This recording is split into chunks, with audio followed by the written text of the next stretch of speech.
The fourth and the famous way to find order of reaction by using initial rate method. So we will consider this experiment. So we do the experiment 5 times. Okay, so for the first experiment, we will use this concentration of oxygen, this concentration of NO. So this is the initial rate. So we repeat the same experiment, but concentration of oxygen change to this value, while concentration of NO remain unchanged. So this is the value of initial rate. And then we will repeat the same experiment, concentration of oxygen by this value and concentration of NO by this value. So this is the initial rate. Okay, in initial rate method, the first step, we will write the general rate law or rate equation.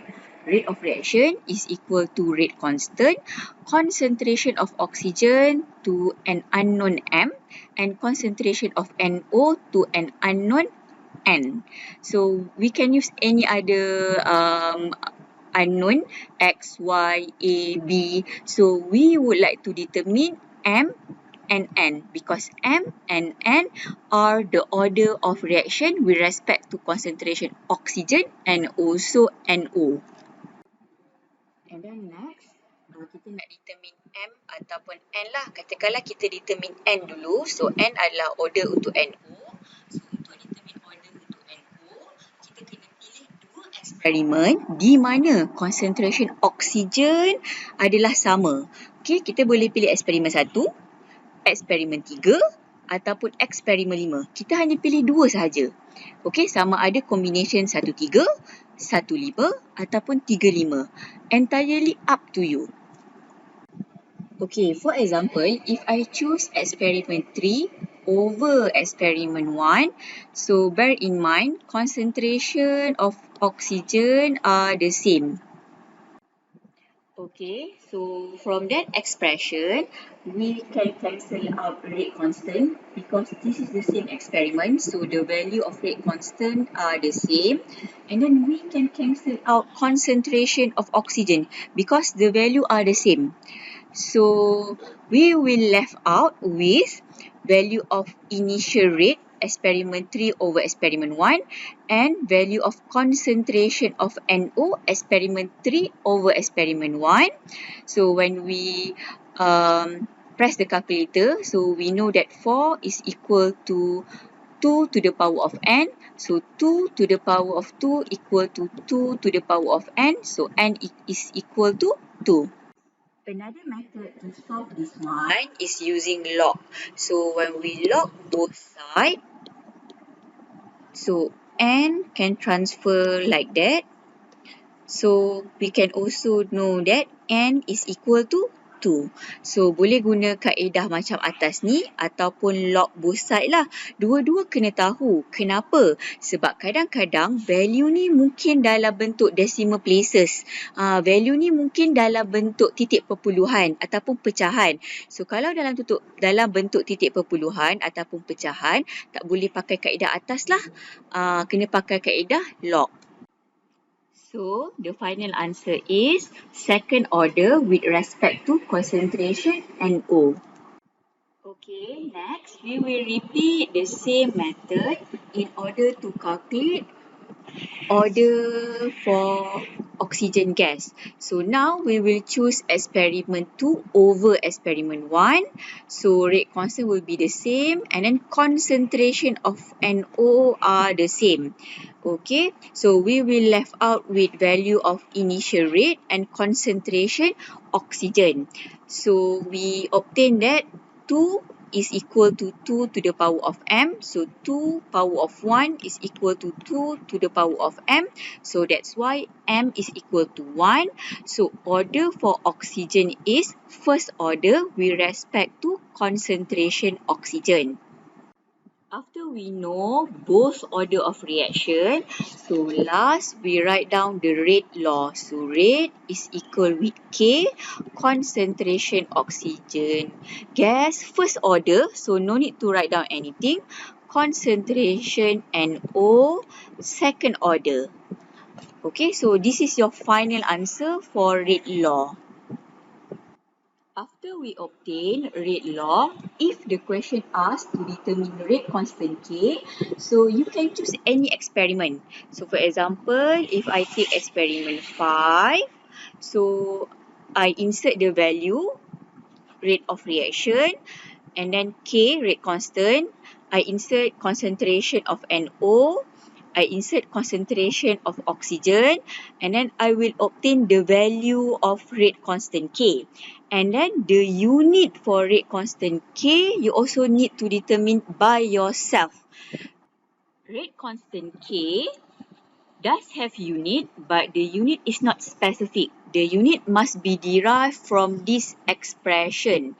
Okay, so rate of reaction, the unit is molar per second. Concentration NO to the power of 2, so molar to the power of 2. Concentration oxygen, power of 1, so molar power of 1. So we cancel out everything. So unit of K for this expression is molar power negative 2 per second. So this is the unit. So when you want to calculate rate constant, so you need to calculate the value and you need to determine unit of K. Okay, next question. What is the order of reaction with respect to X and Y? Write the rate law. Okay, so first step, we write down the general rate law, concentration of X to the power of M, concentration of Y to the power of N. We determine order of reaction for X first. So in order to determine order of reaction for X, choose two experiments where concentration of Y are the same. So I choose experiment 4 and experiment 2. So rate experiment 4 divide by rate experiment 2. Kalau terbalik pun dia akan dapat jawapan yang sama. Kalau 2/4 pun akan dapat jawapan yang sama. Okay, is equal with K concentration of X 3 power M 2 power N divide by K 2 power M 2 power N. Okay, we can cancel out rate constant and then we can cancel out concentration of Y. And then we insert value of initial rate, experiment 4, divide with experiment 2, and then we factorize M. And then we press calculator. So we obtain 2.329 is equal to 1.5 to the power of M. So we need to use log both sides in order to obtain value of M. So log 2.329 is equal with M log 1.5. So M is equal to 2. Okay, so your final answer is second order with respect to concentration of X. So we will repeat the same procedure. So in order to determine order of Y, so we need to choose two experiments where concentration of X are the same. So we will choose experiment 1 and 3. So I choose experiment 3 over experiment 1.